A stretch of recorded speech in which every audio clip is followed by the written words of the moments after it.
Mi abuelo anunció que vendería la granja, usando parte del dinero para cumplir su último sueño, un viaje en tren a lo largo de Estados Unidos. El resto lo dividiría en partes iguales entre sus hijos, con la condición de que lo acompañaran y cuidaran durante la travesía.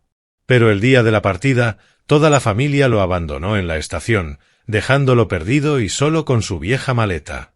Ellos creyeron que el $1.200.000, o tal vez $2 millones, ya estaba prácticamente en sus manos, sin sospechar que mi abuelo guardaba un secreto que los dejaría a todos sin aliento. Antes de continuar, suscríbete, porque esta historia se vuelve cada vez más increíble. Y no olvides darle like al vídeo. Hola, me llamo Christian Brown. Tengo 32 años y soy periodista de investigación en Nashville, Tennessee, una ciudad donde brillan las luces de neón y el sonido de las guitarras country resuena en cada esquina. Mi trabajo no es tan glamuroso como muchos imaginan cuando piensan en el periodismo. No hay focos, ni conferencias de prensa llamativas, solo yo, rodeado de montones de documentos apilados como montañas y de historias que la sociedad prefiere ignorar. Yo escarbo en las sombras, desde casos de abuso financiero dentro de las propias familias hasta pequeños esquemas de corrupción local. Para mí, estas historias no son simples noticias. Son las voces de los olvidados, de los pisoteados, y a veces, de quienes fueron traicionados por su propia sangre. Y quizá, en el fondo, todo nace de un día en particular, hace 8 años. Un día que jamás podré borrar de mi mente. Esta noche, como tantas otras, me encuentro en la pequeña oficina de la redacción, rodeado de un silencio roto apenas por el tecleo de mi computadora y el zumbido bajo del ventilador. Sobre mi escritorio descansa un caos de papeles, estados de cuenta bancarios, contratos de bienes raíces y declaraciones juradas de ancianos a quienes sus propios hijos o nietos les arrebataron el patrimonio. Poco a poco va tomando forma mi última serie de artículos, una historia sobre la codicia y la traición dentro de los muros supuestamente sagrados de la familia. Llevo meses tras este tema, entrevistando a ancianos con miradas nubladas y voces temblorosas. Cada relato que me comparten es como una herida, pero también una chispa que me impulsa a seguir. Quiero exponer la verdad, obligar a la sociedad a mirar de frente lo que normalmente aparta con indiferencia. Estiro la mano hacia mi taza de café frío, intentando mantenerme despierto. El reloj de la pared marca casi la medianoche. La redacción está vacía, solo quedo yo, una sombra solitaria entre papeles desordenados. Abro mi viejo cuaderno de notas, donde apunto ideas sueltas y fragmentos de historias aún por escribir. La tapa está gastada, las páginas amarillentas por el tiempo. Paso los dedos por ellas, leyendo las frases garabateadas, hasta que algo pequeño resbala y cae sobre el escritorio con un leve chasquido. Miro hacia abajo. Es un boleto de tren antiguo. Sus bordes están desgastados, la tinta casi ilegible. Pero no necesito leerlo para saber qué es. Lo reconozco al instante.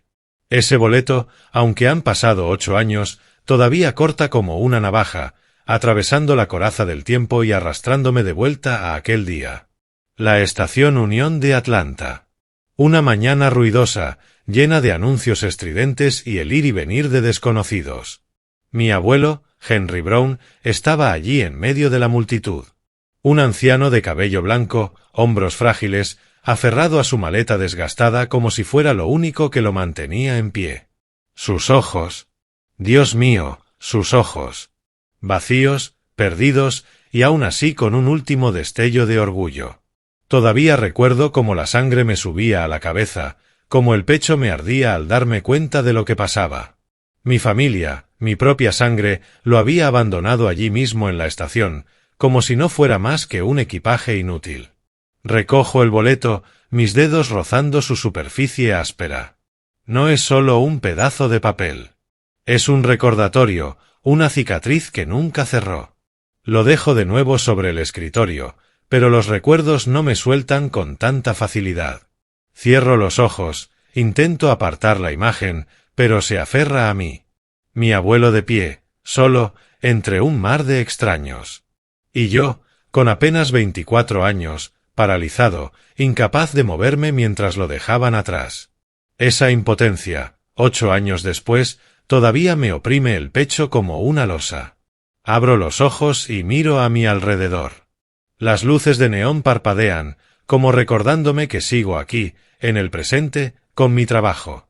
Pero ese boleto me ha arrastrado de nuevo al pasado, obligándome a enfrentar una verdad de la que nunca escapé del todo. Todo lo que hago hoy, mi periodismo, mis artículos de investigación, mi obsesión por exponer la verdad, nace de aquel día. El día en que entendí que la familia no siempre es un refugio seguro. El día en que descubrí que, a veces, los ancianos, los considerados frágiles, son en realidad quienes ven más claro el verdadero rostro de los demás. Me pregunto si aquel día no hubiera ocurrido, ¿sería yo la persona que soy ahora? ¿Un periodista dispuesto a hurgar en los rincones más oscuros, sin dejarse intimidar por amenazas ni miradas de desprecio? No lo sé. Pero lo que sí sé es que este boleto, aunque jamás se usó, me llevó a un viaje distinto. Uno sin destino final, donde busco justicia no solo para otros, sino también para mi abuelo. Cierro el cuaderno con cuidado, guardando el boleto entre sus páginas. Es tarde, pero sé que no dormiré. No esta noche. El recuerdo de mi abuelo, de la estación de Atlanta, de la traición de mi familia, sigue demasiado vivo. Me levanto, apago la luz y salgo de la redacción. El aire fresco de la noche en Nashville me golpea el rostro, cargado con el olor del heno y el eco lejano de una guitarra country que suena en algún bar. Camino, llevando el boleto en mi mente, cargando con una historia que sé que algún día tendré que contar. No solo para exponer la verdad, sino para darle a mi abuelo, el hombre que me enseñó el valor del orgullo y de la verdad, la justicia que merece. Nuestra casa, si es que podía llamarse un hogar, nunca fue realmente un refugio. Mi padre, Howard Brown, era banquero, siempre consumido por los números y las reuniones nocturnas. Mi madre, Cheryl, trabajaba en bienes raíces, atrapada en contratos interminables y llamadas sin fin. Eran exitosos, al menos según los estándares de la sociedad, pero para mí eran dos extraños que apenas cruzaban por nuestra casa. Las pocas cenas familiares estaban llenas de preguntas frías. ¿Cómo te fue en el examen? ¿Ya terminaste la tarea? No nos avergüences en la escuela. No había abrazos, ni preguntas que de verdad se interesaran por cómo me sentía. Crecí en una casa llena de riqueza material, pero vacía de calor emocional. Cada verano, cuando terminaban las clases, mis padres hacían mis maletas y me enviaban a la granja de mi abuelo Henry, en las afueras de Tennessee. Todavía recuerdo aquellos largos viajes en coche, sentado en el asiento trasero, mirando por la ventana los campos interminables. Mi corazón era una mezcla de emoción y temor. Emoción, porque escapar de la sofocante atmósfera de mi casa era un alivio. Temor, porque en la granja estaría solo con él, un anciano frágil, de cabello blanco, con historias que yo no sabía si sería capaz de comprender. Pero, esos veranos se convirtieron en los días más hermosos de mi infancia. La granja de mi abuelo estaba en un pequeño valle rodeado de campos dorados de maíz y robles centenarios. Su casa de madera era sencilla, con un amplio porche y un viejo sillón junto a la puerta principal. Cada tarde, cuando el sol teñía de oro el horizonte, él y yo nos sentábamos en los escalones gastados de madera. Me servía un vaso de limonada casera mientras él bebía té de menta, y entonces comenzaba a contar historias. Sus relatos eran distintos a todo lo que yo había escuchado antes. Me hablaba de viajes en tren a lo largo de Estados Unidos, desde Nueva York hasta Chicago, cruzando las praderas infinitas de Denver hasta llegar a San Francisco, donde el océano brillaba bajo la luz del atardecer. En su juventud había trabajado en esos trenes, cuando los ferrocarriles eran el alma que conectaba al país. Su voz era cálida, a veces interrumpida por una carcajada ronca, pero siempre cargada de emoción. Me contaba sobre los pasajeros que había conocido, una madre soltera que abrazaba a su hijo con la esperanza de empezar de nuevo, un anciano que regresaba a su pueblo natal después de medio siglo, o un joven con el sueño de hacerse rico en el oeste. Cada historia era como una pieza de rompecabezas, como si estuviera pintando ante mis ojos el gran retrato de América. Yo me quedaba allí, primero con 10, luego con 12, después con 15 años, balanceando las piernas en los escalones, con los ojos abiertos de par en par, pendiente de cada palabra. Una vez le pregunté: «Abuelo, ¿cómo puedes recordar tanto?». Él sonrió, una sonrisa que acentuó las arrugas de su rostro. «Christian, los trenes no solo llevan personas, también llevan historias. Y si sabes escuchar, descubrirás que cada persona tiene una historia que merece ser contada». Aquellas tardes plantaron una semilla en mí. Empecé a escribir. Al principio, solo eran garabatos en un cuadernito que él me regaló en mi cumpleaños número 8. Escribía sus historias, intentando imitar la forma en que las narraba, la manera en que hacía que cada detalle cobrara vida. Hoy el abuelo me contó sobre el vendedor de boletos en Chicago que siempre llevaba una rosa en el bolsillo para regalársela al pasajero más triste. O me habló de la tormenta de nieve en Denver, cuando el tren se detuvo y todos compartieron el pan que llevaban. Aquellas líneas no eran solo recuerdos. Eran mis primeros artículos, aunque en ese entonces yo no sabía que algún día sería periodista. El abuelo Henry no era solo un narrador de historias. Era mi ancla. El único que realmente me veía, no a través de mis notas escolares ni de mis logros, sino de mis sueños y mis miedos. Una vez le confesé que no sabía qué quería ser cuando creciera. Mi padre quería que estudiara finanzas. Mi madre, que fuera abogado.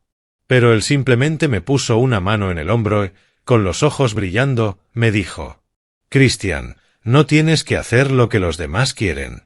Solo tienes que encontrar lo que haga cantar a tu corazón». Aquellas palabras fueron como una chispa. Cuando llegó el momento de elegir una carrera universitaria, me encontré frente a los formularios de inscripción.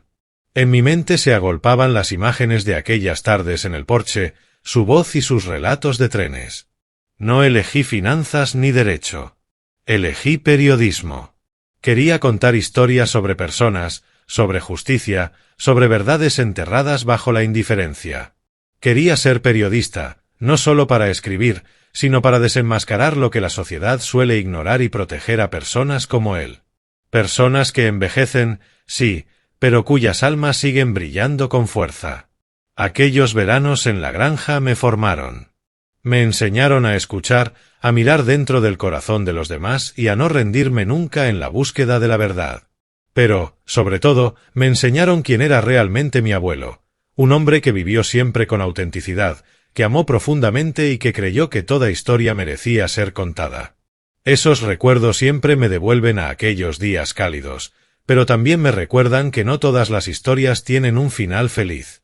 Y la historia que estoy a punto de contar, la historia de una Nochebuena de hace 8 años, es la prueba más clara de ello. Tenía 24 años, recién graduado de la universidad, dando mis primeros pasos en el periodismo como reportero novato en un periódico local de Nashville. Mi vida entonces estaba llena de días interminables persiguiendo noticias, noches en vela escribiendo artículos y sueños juveniles de cambiar el mundo con mi pluma. Ese año, en Navidad, por primera vez en mucho tiempo, toda mi familia se reunió en la vieja granja del abuelo Henry. Mis padres, Howard y Cheryl, junto con mi tía Paula y mis primos Isabelle y James, estaban allí. La familiar casa de madera brillaba con luces amarillas cálidas. Un árbol de Navidad adornado con guirnaldas plateadas y esferas rojas se alzaba en una esquina. El aroma de la leña en la chimenea se mezclaba con el olor a canela de las galletas que horneaba mi madre. Un momento raro, en el que mi familia realmente parecía una familia. Nos sentamos alrededor de la mesa, con platos de pavó humeante y puré de papas frente a nosotros. Miré a mi abuelo, ya en sus 70, con el cabello completamente blanco, las manos frágiles, pero con la calma que siempre lo caracterizaba. Estaba en la cabecera de la mesa, su mirada recorriéndonos uno a uno, como si buscara algo en lo profundo de cada uno. Entonces, entre risas y el tintinear de las copas de vino, se levantó lentamente, golpeando suavemente su copa con una cuchara de plata. El sonido claro resonó, cortando el bullicio. La sala quedó en silencio, todas las miradas posadas en él. «Familia, tengo algo que decir», empezó, con voz baja pero firme. «He vivido una vida larga. He visto a Estados Unidos desde sus trenes, de la costa este a la oeste, desde ciudades vibrantes hasta llanuras desiertas. Pero ahora soy viejo y tengo un último sueño. Hizo una pausa, respiró hondo, y sus ojos brillaron como una llama. Quiero hacer un último viaje en tren a través de América, desde Nueva York hasta San Francisco. Quiero volver a ver este país por última vez, antes de cerrar los ojos para siempre. La sala quedó inmóvil. Mi corazón latía con fuerza, una mezcla de emoción y ternura. Lo imaginé en un tren, mirando los campos de maíz y las montañas lejanas, tal como me los había descrito en sus historias. Pero aquel instante se rompió de golpe. Mi padre, Howard, soltó una leve risa, como si acabara de escuchar un chiste. «Papá, soñar así a tu edad», dijo mi padre, intentando mantener un tono ligero, aunque sin poder ocultar la burla. Mi madre, Cheryl, lo miró de reojo y añadió: «Ese tipo de viaje sería peligroso, papá. El médico te dijo que debías descansar». Mi tía Paula, siempre tan pragmática y cortante, chasqueó la lengua antes de decir: «Un viaje así sería muy costoso, papá. Y con tu salud, podría hacerte más daño que bien». Ninguno de ellos se tomó en serio su sueño. Nadie notó la tristeza fugaz en los ojos de mi abuelo, como una brisa que apenas roza la superficie de un lago. El ambiente se volvió pesado, tenso. Yo lo miraba, con ganas de defenderlo, de dar la cara por su sueño. Pero en ese momento yo solo era un reportero novato, demasiado joven para enfrentar a toda mi familia. Mi abuelo sonrió levemente, como si ya estuviera acostumbrado a esa indiferencia. Y entonces continuó, con voz serena pero cargada de un peso imposible de ignorar: «Sé que soy viejo y que ya no puedo encargarme de esta granja. He decidido venderla. El dinero se dividirá en partes iguales entre mis dos hijos, Howard y Paula». La sala, de golpe, se llenó de energía. Mi padre se irguió, con los ojos brillando de entusiasmo. Mi madre dejó la copa de vino sobre la mesa, intentando disimular una sonrisa. Y mi tía Paula no pudo contenerse. «¿De verdad, papá? La granja vale muchísimo». Un escalofrío me recorrió la espalda. Sabía perfectamente en qué pensaban. No en él, sino en el dinero. Pero mi abuelo aún no había terminado. Levantó la mano pidiendo silencio. «Pero hay una condición», dijo, con voz firme, afilada como una hoja. «Una parte del dinero debe usarse para organizar el viaje en tren del que acabo de hablar. Será un viaje familiar, de costa a costa. Y después, quiero que me busquen un buen asilo donde pueda pasar mis últimos días en paz». La reacción de la familia cambió tan rápido como un interruptor. Mi padre, el mismo que había ridiculizado su sueño segundos antes, ahora aplaudía con entusiasmo. «Maravilloso, papá. Un viaje para recordar. Lo haremos espectacular». Mi madre asintió con premura, agregando: «Encontraremos el mejor asilo, papá. No te preocupes». Y mi tía Paula, con una sonrisa tan dulce como falsa, le tomó la mano y dijo: «Te lo mereces, papá. Nosotros nos encargaremos de todo». Yo los observaba, con una incomodidad creciente que me revolvía el pecho. Sus promesas, sus sonrisas, todo sonaba hueco.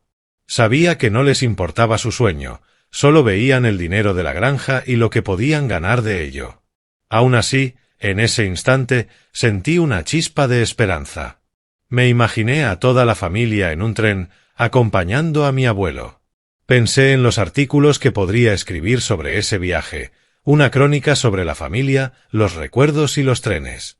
Lo miré, y él me devolvió la mirada. Sus ojos eran profundos, como si dentro de ellos cupiera el mundo entero. Me hizo un leve gesto con la cabeza, pequeño pero significativo. Comprendí que él sabía que yo era el único que valoraba de verdad su sueño. Pero también vi en su mirada algo más, una sabiduría curtida por los años, como si ya supiera cómo se desarrollaría todo.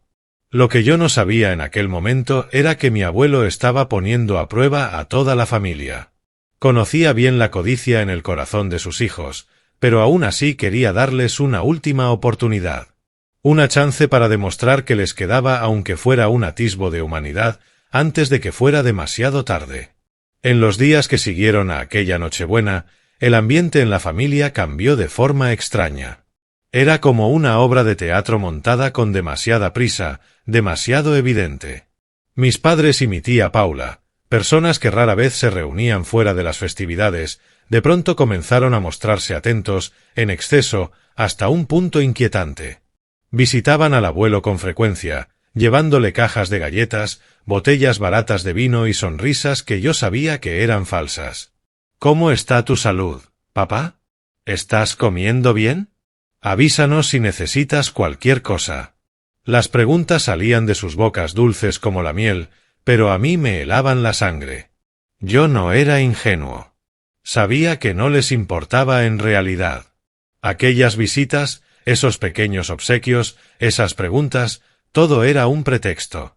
Querían tantear, averiguar si ya había iniciado el proceso de venta de la granja, cómo se repartiría el dinero y cuándo podrían tener su parte en las manos. Cada vez que escuchaba a mi padre preguntar por los planes de la granja, o a mi tía Paula soltar con voz melosa: «Papá, déjanos encargarnos de buscarte un asilo excelente», sentía ganas de levantarme y gritar que todo era mentira. Pero guardaba silencio. Miraba a mi abuelo, buscando en sus ojos alguna señal de decepción. Pero él solo sonreía. Una sonrisa serena, profunda, como si hubiera visto todo aquello mucho antes. Y entonces llegó el plan. Se trazó rápido, con tanto detalle, que me dejó atónito. Mi padre, normalmente frío y calculador, imprimió un itinerario denso en hojas tamaño A4 y lo repartió como si fuera un contrato. «El viaje será la próxima Navidad», declaró, con voz cargada de un entusiasmo fingido. «Empezaremos en Nueva York, pasaremos por Chicago, Denver y terminaremos en San Francisco, concluyendo en Los Ángeles. Un viaje de toda la vida, justo como papá quiere». Mi madre, con su ojo agudo de agente inmobiliaria, intervino. «He calculado los costos, hoteles de 4 estrellas, restaurantes típicos en cada ciudad. Será perfecto». Y mi tía Paula, no queriendo quedarse atrás, añadió con un tono empalagoso: «Papá, este es el viaje que mereces después de toda una vida de trabajo. Pero para reservar los boletos y servicios con anticipación, necesitamos una fuente sólida de financiamiento. ¿Qué opinas de vender la granja un poco antes?» Me senté en la pequeña sala de estar del abuelo, escuchándolos, sintiendo como una piedra me aplastaba el pecho. Hablaban de su viaje, pero ninguno hablaba realmente de él, de su sueño, de por qué quería ver América por última vez. Todo giraba en torno al dinero: cómo vender la granja rápido, cómo repartirse la ganancia, cómo convertir su ilusión en una excusa para su propio beneficio. Miré a mi abuelo, esperando que dijera algo, que objetara, que se enfadara. Pero permaneció en silencio. Solo asintió, con una calma extraña, como si todo estuviera previsto en su mente. «De acuerdo», dijo suavemente. «Finalizaré la venta de la granja este mes». Y, fiel a su palabra, unas semanas después, el abuelo completó la venta. Tras deducir deudas e impuestos, quedó con una suma impresionante, $1.2 millones. Se dividió en partes iguales entre mi padre y mi tía Paula, $600.000 cada uno. Escuché a mis padres conversar sobre ese dinero, hablando de cómo invertirlo o en qué usarlo sabiamente. Pero ni una sola vez mencionaron organizar de verdad el viaje del abuelo. Una sensación de desasosiego se coló en mi pecho como un viento frío atravesando una rendija. Quería hablar con él, pedirle que lo reconsiderara, advertirle que mis padres y mi tía Paula no eran de fiar. Pero cada vez que lo miraba a los ojos, encontraba una extraña determinación, como si guardara un secreto que yo aún no alcanzaba a comprender. No quería apagarle la ilusión, no quería arruinar el sueño del viaje en tren que llevaba años acariciando. Así que guardé silencio, aunque mi corazón pesaba como plomo. Las preparaciones para el viaje continuaron. O mejor dicho, la representación continuó. Mi padre se encargó de reservar los boletos de tren. Mi madre seleccionó hoteles lujosos. Y mi tía Paula llamaba una y otra vez a agencias de viaje para asegurarse de que todo estuviera perfecto. Pero en lo más profundo de mí sabía que todo aquello era una dulce trampa. No les importaba el abuelo ni su sueño. Solo veían los $600.000 en sus manos, y el viaje era simplemente un pretexto para justificar su avaricia. El día de la partida llegó al fin. A primera hora de la mañana, la estación Unión de Atlanta hervía de actividad, como un panal perturbado. Pasajeros arrastraban sus maletas unos junto a otros. Los altavoces resonaban sin cesar, anunciando trenes a punto de salir. El aroma del café se escapaba de un pequeño local junto al vestíbulo, mezclándose con las risas y el golpeteo de las ruedas de las maletas sobre el suelo de piedra. Yo estaba allí, tirando de la vieja maleta del abuelo Henry. Él caminaba a mi lado, con el cabello blanco asomando bajo una gorra de béisbol gastada, los ojos brillando como si hubiera rejuvenecido décadas en un instante. Sujetaba el asa de la maleta con fuerza, murmurando nombres familiares: Chicago, Denver, San Francisco. Cada nombre era un latido, un sueño que había guardado toda su vida. Lo miré, con el corazón rebosante de emoción. Imaginaba que aquel sería el viaje de su vida, y también de la mía. Había preparado un cuaderno nuevo, listo para capturar cada instante, cada historia que él contara en el tren. Quería escribir una crónica no solo para publicarla, sino para preservar su legado. El legado del hombre que me enseñó que todo tren carga consigo una historia. Mis padres, Howard y Cheryl, junto con la tía Paula, Isabelle y James, se agruparon cerca, arrastrando sus maletas brillantes y costosas. Reían y conversaban a voces altas, como si fueran a iniciar unas vacaciones de lujo largamente esperadas. Pero no pude evitar notar lo forzadas que eran sus sonrisas, como si ocultaran algo tras ellas. Cuando la familia se acercó al mostrador de boletos, un escalofrío me recorrió la espalda.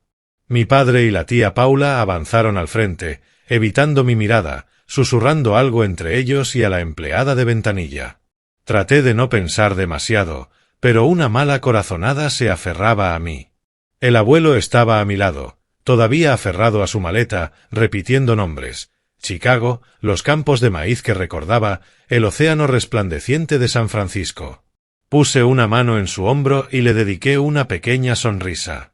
«Va a ser grandioso, abuelo», dije, intentando sonar animado. Él me miró, sus ojos se iluminaron, pero había en ellos una profundidad inquietante, como si mirara a través de mí, más allá de ese instante. Y entonces, la verdad cayó como un cuchillo afilado cortando el aire. La agente de boletos, una mujer de mediana edad con el rostro cansado, revisó la pantalla y dudó antes de hablar. «Lo siento», dijo, con voz suave pero clara. «No encuentro a Henry Brown en la reserva». El mundo a mi alrededor se detuvo. Los altavoces, las conversaciones, las risas, todo se desvaneció. Solo quedó la voz de la agente y la expresión desconcertada de mi abuelo. Él se giró hacia mi padre, luego hacia mi tía Paula, esperando una explicación. Pero mi padre apenas suspiró, fingiendo un remordimiento torpe.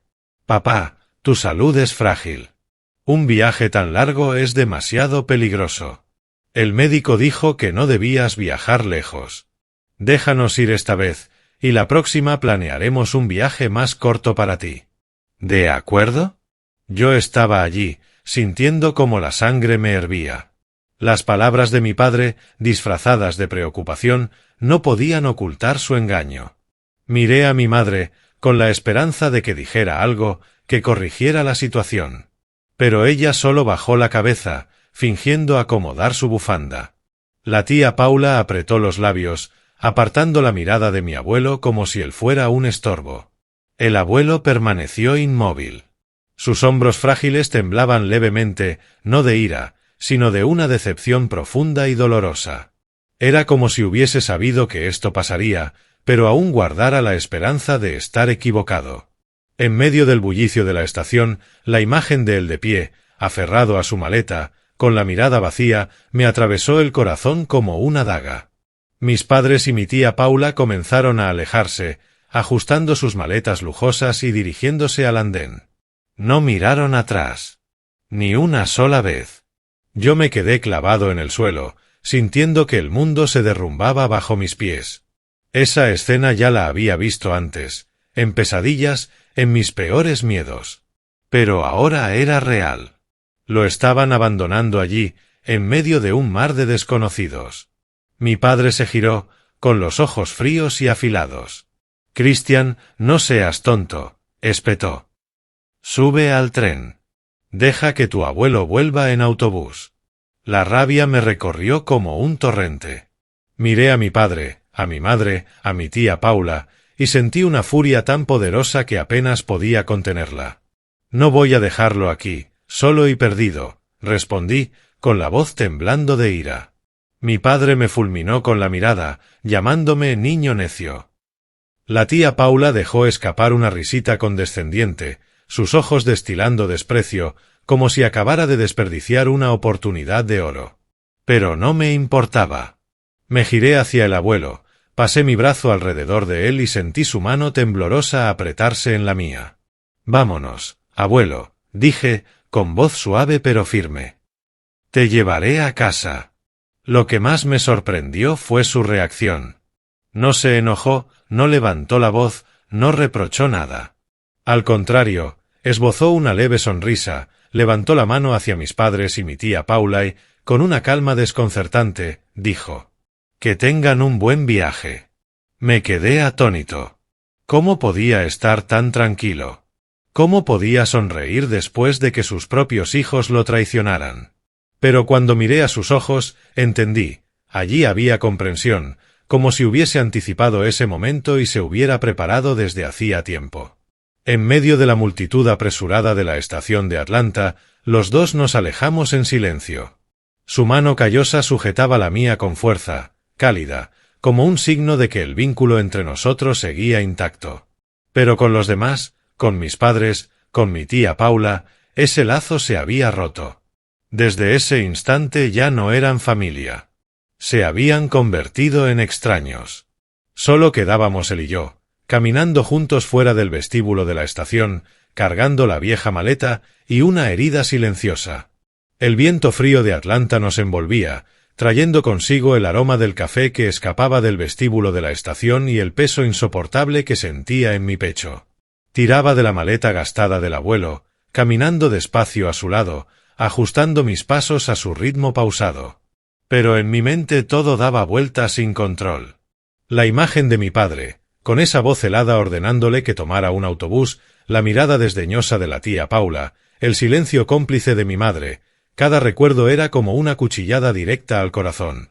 No lo soportaba. La rabia me ardía dentro, caliente e imposible de contener. «Abuelo», exclamé de pronto, con la voz temblando de furia, «¿por qué dejaste que se quedaran con todo el dinero así? No se merecen tu amor. Ellos planearon abandonarte desde el principio». Me detuve, jadeando, con el pecho a punto de estallar. A mis ojos, el abuelo era ahora un hombre completamente engañado, traicionado por sus propios hijos. Y yo me sentía impotente, como un niño viendo cómo herían a la persona que más amaba, incapaz de hacer nada para evitarlo. Quería gritar, regresar corriendo a la estación, enfrentar a mis padres y a mi tía Paula, hacerlos pagar por lo que habían hecho. Pero el abuelo se detuvo y me miró. Sus ojos eran profundos, sin un rastro de ira, solo esa calma extraña que parecía no quebrarse nunca. Suspiró, y su voz salió baja y suave, como una brisa que se desliza entre campos de maíz. «Nieto, hay viajes que se hacen sin boleto de tren. Y acabamos de emprender uno de esos».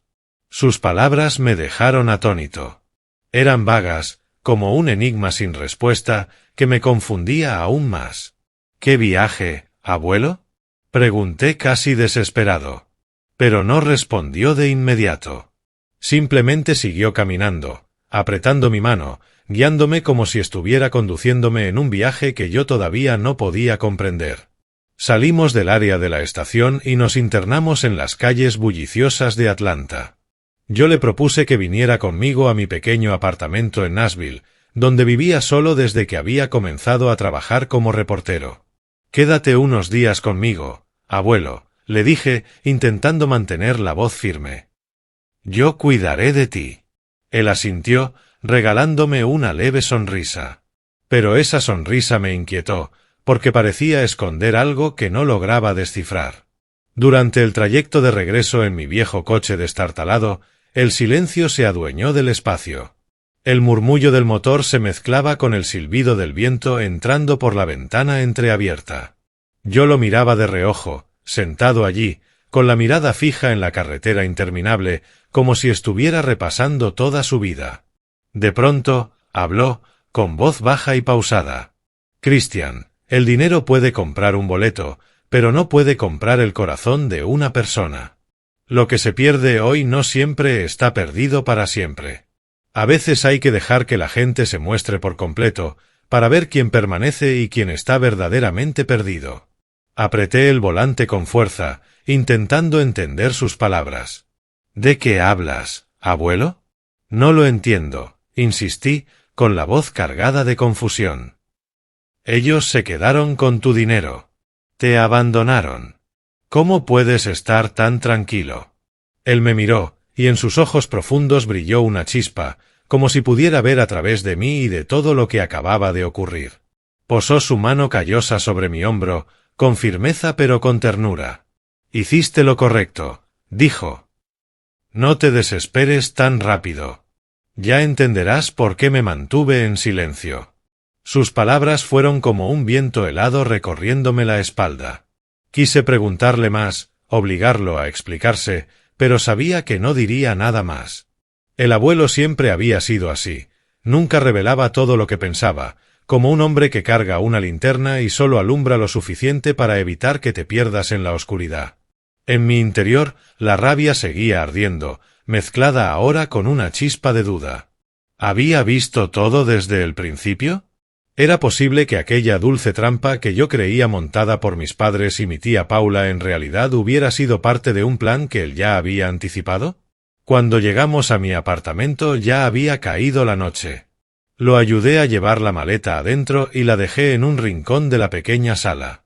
Él se sentó en mi viejo sillón, observando con calma mi modesto espacio. Unas cuantas estanterías repletas de periódicos, un escritorio desordenado con papeles y una foto enmarcada de él y yo en el porche de la granja, tomada muchos años atrás. Le preparé una taza de té, intentando ocultar la frustración que me consumía. Pero cada vez que lo miraba, veía un contraste extraño. Yo, un joven ardiendo de ira, y él, un anciano con una calma casi deliberada. Me senté frente a él, queriendo decir algo que lo consolara, pero las palabras no me salían. Solo una pregunta me martillaba en la mente. Abuelo, ¿qué estás ocultando? Los días que siguieron, el abuelo vivió conmigo. Mi apartamento era estrecho, con una cama plegable en la esquina del salón, estantes repletos de periódicos viejos y un escritorio sepultado bajo documentos.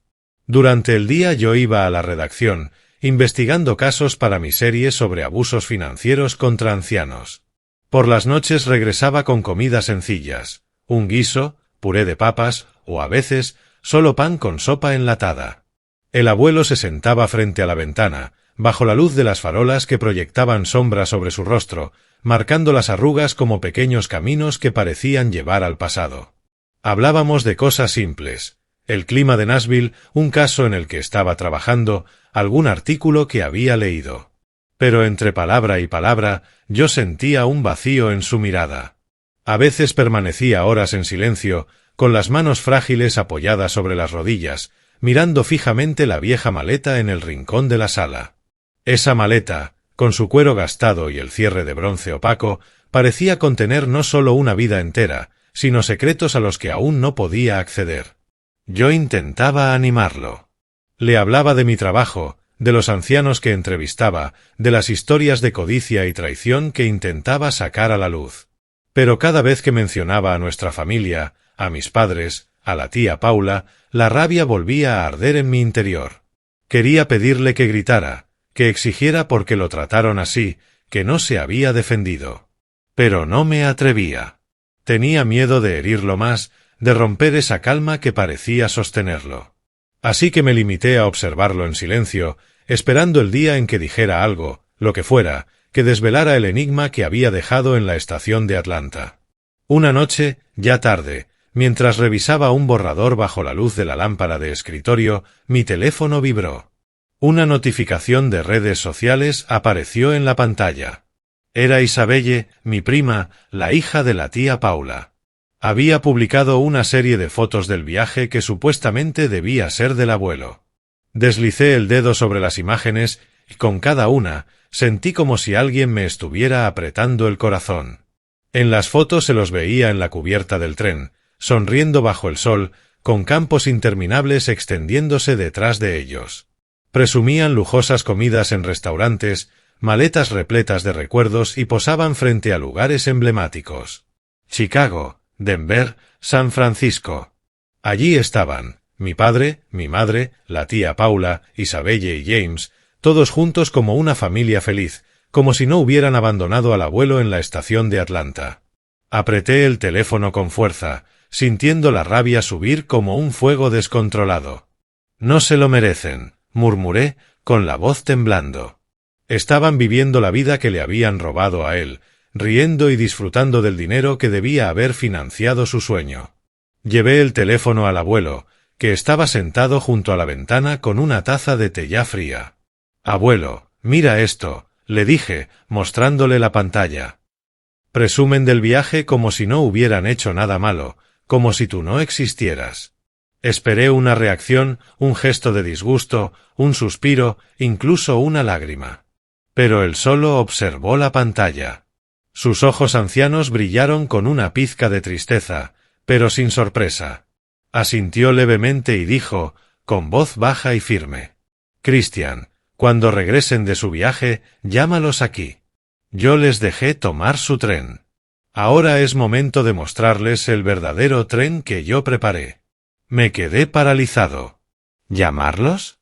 ¿Para qué, abuelo?, pregunté, incrédulo. Pero él solo sonrió. Esa sonrisa misteriosa que ya había visto demasiadas veces. Mi mente se agitaba con preguntas. ¿Qué planeaba después de todo lo que le habían hecho? ¿Por qué quería volver a verlos? Solo llámalos, dijo. Tengo algo que decir. No entendía qué pasaba por su cabeza, pero seguí sus instrucciones. Escribí a mis padres, a la tía Paula, a Isabelle y a James, invitándolos a mi apartamento aquel fin de semana. Les dije que el abuelo quería verlos a todos, que había algo importante que discutir. La curiosidad y la ansiedad me devoraban. ¿Qué estaba planeando?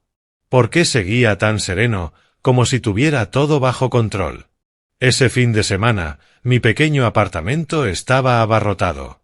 Mi padre, Howard, se sentó en una esquina del sofá, con los brazos cruzados y la mirada impaciente. Mi madre, Cheryl, permanecía cerca de la puerta, mirando el reloj, como si quisiera marcharse cuanto antes. La tía Paula, con una sonrisa forzada, estaba junto a Isabelle y James, mis primos, quienes no apartaban los ojos de sus teléfonos. El abuelo ocupaba el viejo sillón en el centro de la sala, con la maleta desgastada a sus pies. Yo me apoyaba contra la pared, sintiéndome como si estuviera en un escenario, esperando el inicio de una obra cuyo guión desconocía. El abuelo carraspeó, y su mirada recorrió a cada uno de los presentes. El aire se volvió denso, como si todos presintieran que una tormenta estaba por estallar. «Escúchenme bien», empezó, con voz lenta pero cortante. «Ustedes me abandonaron en la estación aquel día. Pensaron que ya no valía la pena aprovecharme y me desecharon como a un objeto inútil. Pero aquel tren fue una prueba.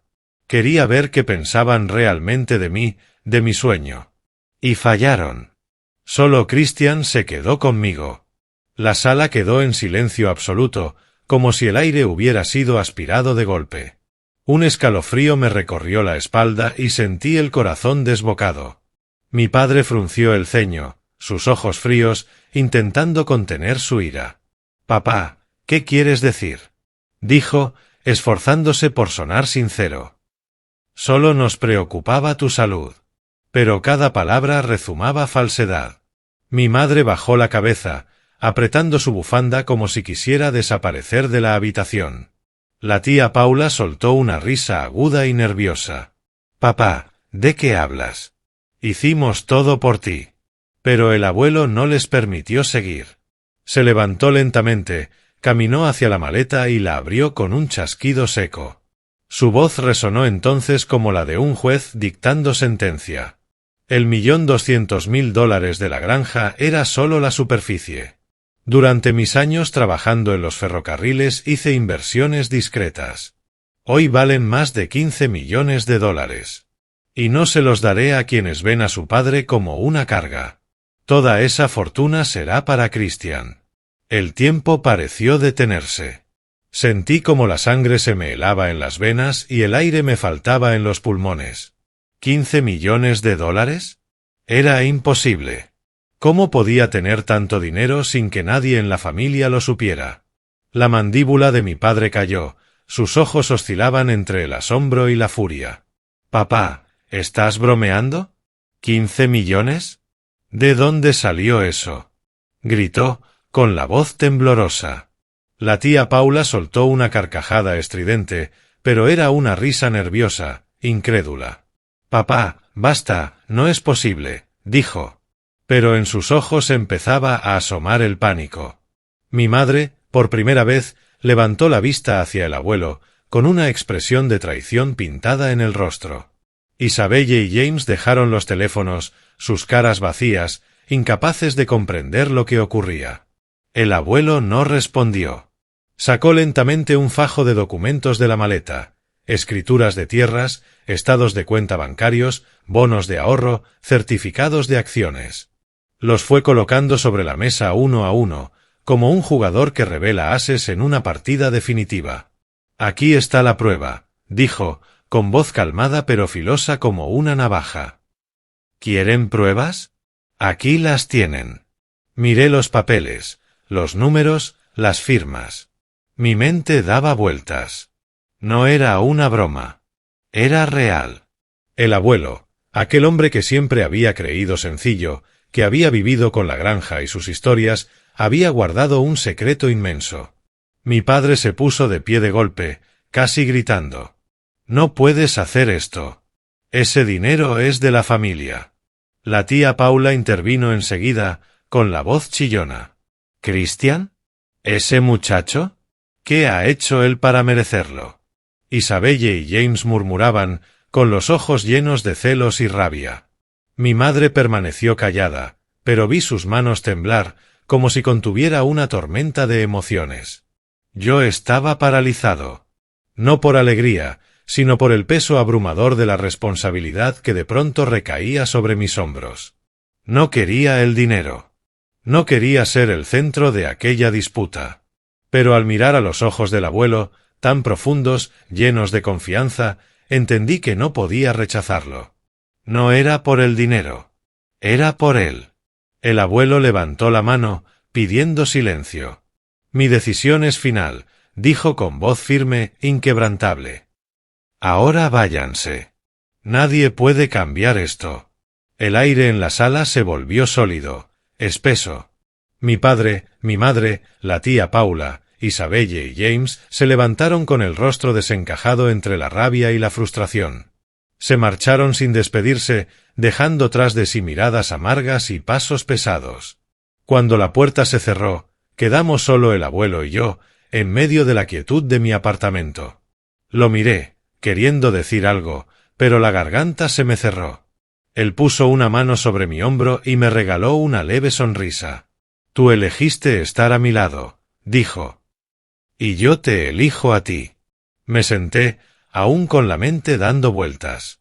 No sabía qué haría con ese dinero, con esa responsabilidad.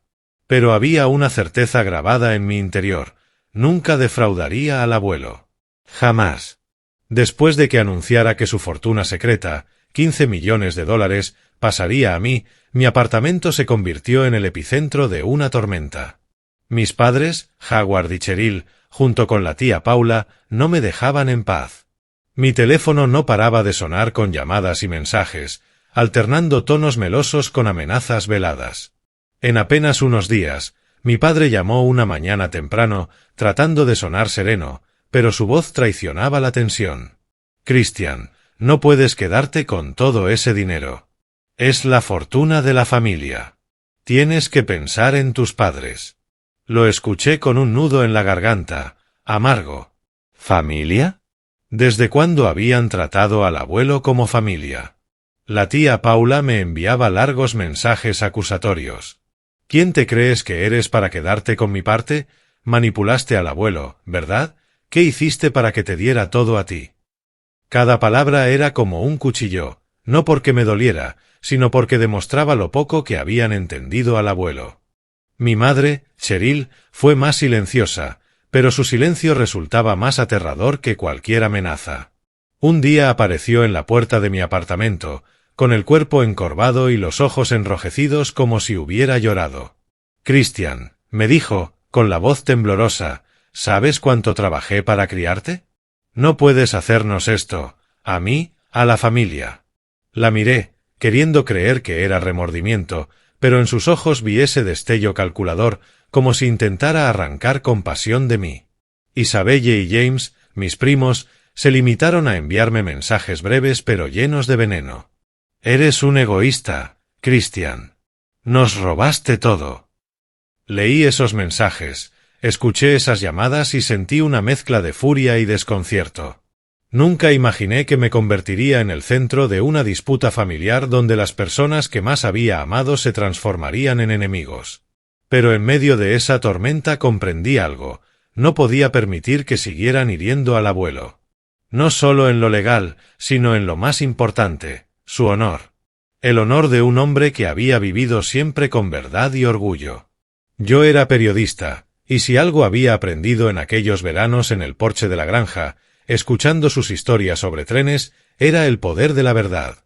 Decidí usar mi pluma no solo para protegerlo, sino para exponer lo ocurrido. La verdad de lo que mi familia había hecho y lo que el abuelo había soportado.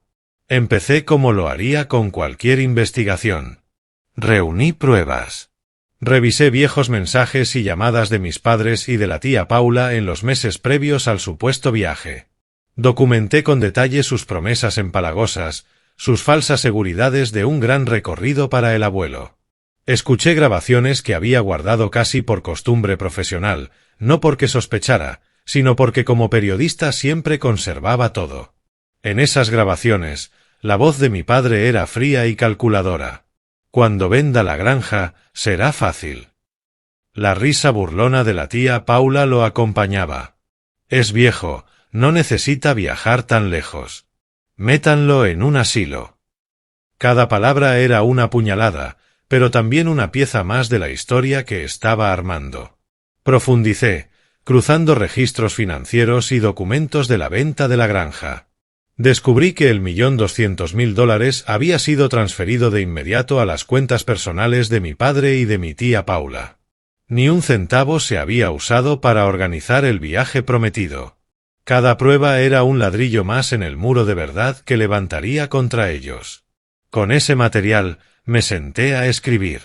Mi serie se tituló Cuando la familia se convierte en abusadora. No di nombres, pero relaté la historia de un anciano cuyo último sueño era un viaje en tren a través de Estados Unidos, y como su propia sangre había explotado ese sueño para quedarse con sus bienes. Escribí sobre el día en que fue abandonado en la estación, sobre su mirada vacía, y sobre cómo la codicia convierte a los seres queridos en completos desconocidos. Cada frase era un golpe de pluma, no solo para exponer la verdad, sino para devolverle al abuelo la justicia que merecía. El artículo se publicó en un periódico local de Nashville, pero rápidamente se difundió, compartido en redes sociales y recogido por otros medios. Encendió un debate nacional sobre el abuso financiero hacia los ancianos, no solo en Tennessee, sino en todo el país. Recibí correos de desconocidos que compartían sus propias historias, ancianos explotados por sus hijos, familias destrozadas por la avaricia.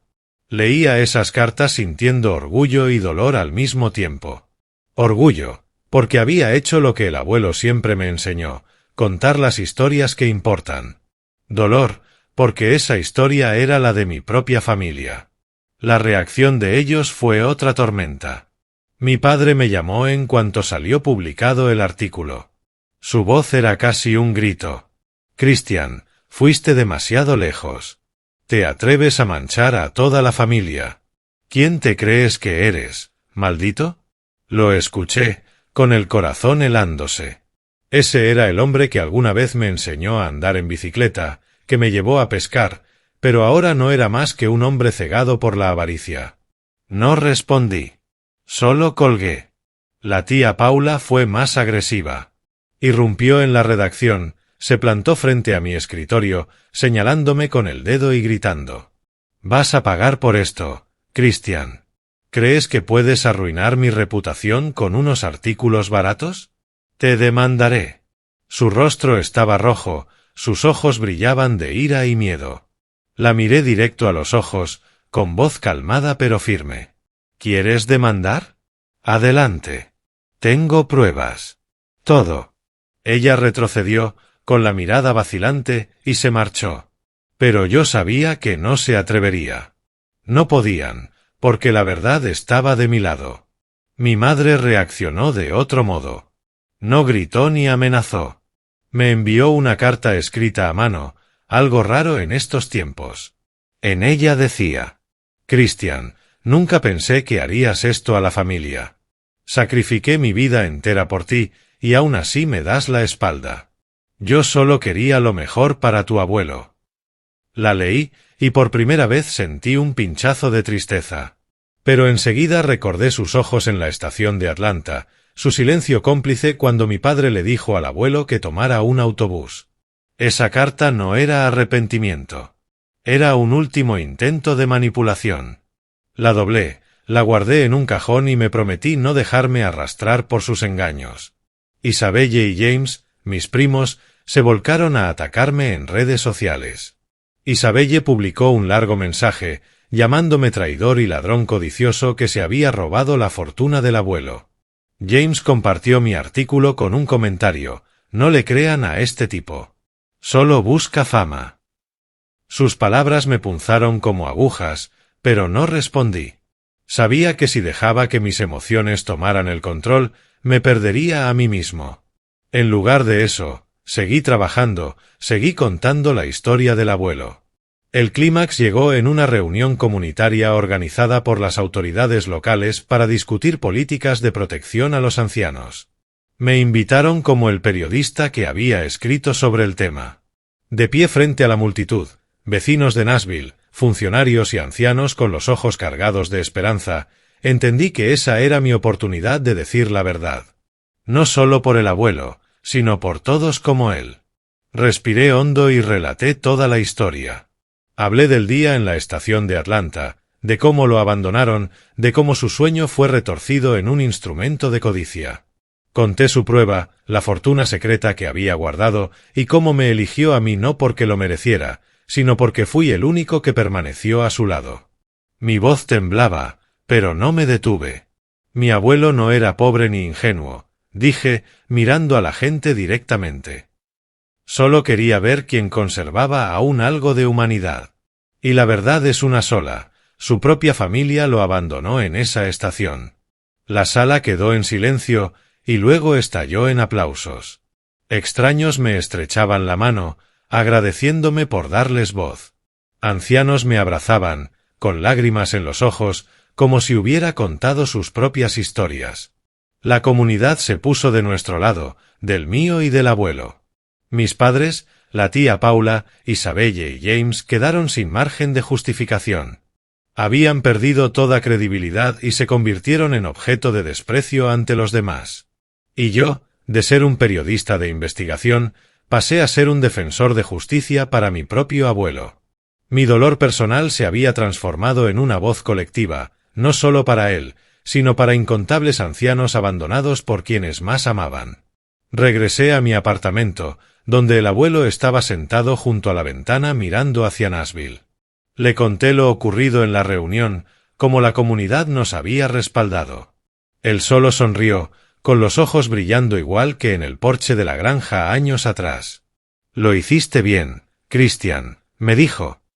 «Contaste nuestra historia». Yo había usado mi pluma para devolverle justicia, pero no sentía que fuera suficiente. Él merecía más. No solo honor, sino también cumplir el sueño que había guardado toda su vida. Así que, una tarde, mientras las luces de las calles de Nashville iluminaban su rostro, me senté frente a él y le dije: «Abuelo, vamos a hacer ese viaje en tren. De costa a costa, tal como soñaste». Me miró, y sus ojos se encendieron como una pequeña llama. «¿Estás seguro, Christian?», preguntó, con la voz cargada de emoción. Asentí, sonriendo. «Estoy seguro. Solo nosotros dos». Soltó una risa cálida, una que no había escuchado desde aquel día en la estación de Atlanta. No lo sabía entonces, pero al proponer ese viaje estaba abriendo el último recorrido para ambos. Un viaje no solo a través de América, sino también por la memoria, el dolor y el amor que nunca se habían extinguido. Con una parte de la fortuna que me había dejado, organicé el recorrido en tren por todo el país, exactamente como él lo había soñado. Sin hoteles de lujo ni restaurantes caros. Solo los dos, una vieja maleta y vagones que nos llevarían desde Nueva York, pasando por Chicago, Denver, San Francisco, hasta terminar en Los Ángeles. Cuando el tren partió de la costa este, me senté junto a él, mirando por la ventana. Él sostenía mi mano con suavidad, sus ojos brillando como si fuera un niño descubriendo el mundo por primera vez. Cada parada era un pedazo de su vida. En Chicago, habló de sus días trabajando en los ferrocarriles de joven, cuando cada tren era una aventura. En ese entonces creía que podía conquistar el mundo, dijo, con la voz teñida de nostalgia. En Denver, recordó las duras jornadas criando a mis padres y a la tía Paula. Las noches sin dormir, preocupado por sus colegiaturas. No quería que crecieran con carencias, dijo, aunque en sus ojos apareció una sombra de tristeza, como si siempre hubiera sabido que su codicia borraría sus sacrificios. En San Francisco, frente al océano resplandeciente, me habló de las esperanzas que alguna vez guardó y de las penas que nunca había compartido. Yo me senté a su lado, anotando cada palabra, no solo como periodista, sino como nieto decidido a preservar su legado espiritual. Una tarde, mientras el atardecer pintaba las ventanas de dorado, me tomó de la mano y sonrió. «Me diste mi último viaje», dijo, con voz suave pero cargada de emoción. «Y yo te entregué toda mi vida». Sus palabras me dejaron sin habla. Solo apreté más fuerte su mano, sintiendo en la calidez de su palma callosa como si sostuviera un mundo entero. En la última parada, Los Ángeles, junto al Pacífico, se debilitó.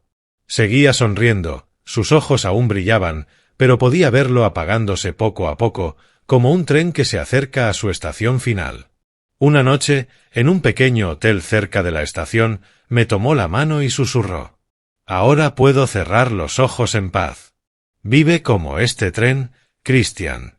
Siempre hacia adelante, pero sin olvidar las estaciones por las que pasaste». Asentí, mientras las lágrimas corrían en silencio. Esa noche, el abuelo se fue en su sueño, tranquilo, como si hubiera completado no solo su viaje por América, sino el de toda su vida. Notifiqué a la familia de su fallecimiento, pero no hubo respuesta. Mis padres, la tía Paula, Isabelle y James fueron indiferentes, fríos, como si él nunca hubiera existido. La codicia, el conflicto y la vergüenza los habían alejado por completo. Organicé yo mismo su funeral en nuestro pueblo natal. Solo algunos vecinos, aquellos que alguna vez escucharon sus historias, acudieron a despedirlo. Ningún miembro de la familia apareció. Me quedé junto a su tumba, sosteniendo el viejo boleto de tren, sintiendo que el mundo se reducía a él y a mí. Materialmente, los $15 millones pasaron a mi nombre de manera legal. Pero el verdadero legado del abuelo no fue el dinero. Fue ese viaje lleno de recuerdos en el tren. Las historias que me contó, las lecciones sobre la verdad y el orgullo. 2 años después, fundé una organización benéfica en su nombre, dedicada a ayudar a ancianos abandonados. Quería que su legado siguiera vivo, no solo en mí, sino en quienes más lo necesitaban. Años más tarde, ya como periodista reconocido, todavía llevaba conmigo aquel viejo boleto de tren. Durante una entrevista lo levanté frente a la cámara y, con la voz temblorosa, dije. La verdad puede quedarse atrás en la estación, pero también puede subir al tren contigo y acompañarte hasta el final de tu vida. Mi abuelo me enseñó eso. Y yo sabía que, en algún lugar, él sonreía, tal como lo hacía en el porche de la granja, tantos años atrás.